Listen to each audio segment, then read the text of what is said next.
misdefining and misunderstanding our priorities. And we have to be very honest with ourselves.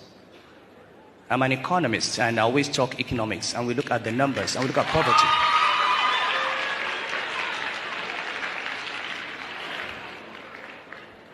If you look at all the poverty indices in the world today, you'll find that in southwest Nigeria, the incidence of poverty is 20%. In the northwest, it is 80%. The northeast, it's 80%. Why is it that the poorest parts of this country are the Muslim parts?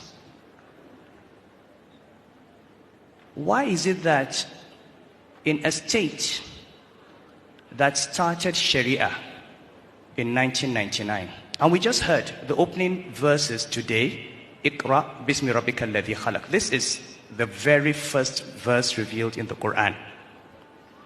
How come that the state that started Sharia is not the one that is the most educated state? In fact, how come that in that state in 2017, only 24 children got 5 credits in secondary school?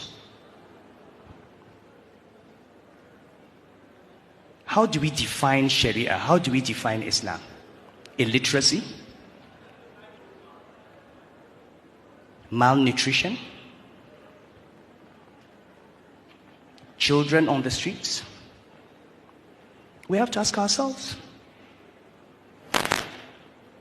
And we can't ask those questions until we begin to understand through usul that you have to live in this world well in order to serve Allah for the hereafter.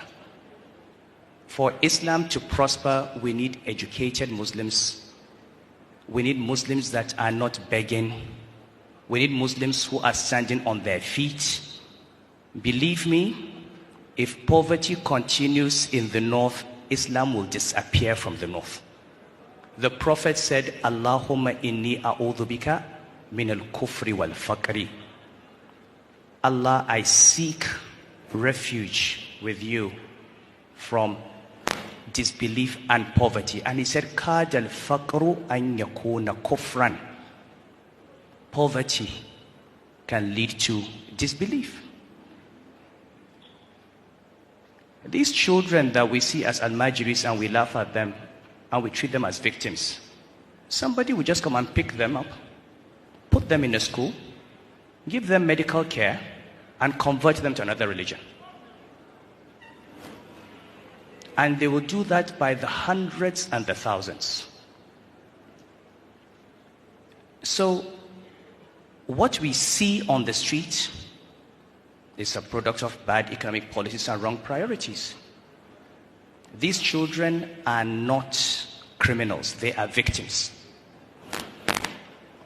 What part of Islamic law, what verse in the Quran, what hadith of the Prophet allows a father to give birth to a child and leave the child to go and fend for himself?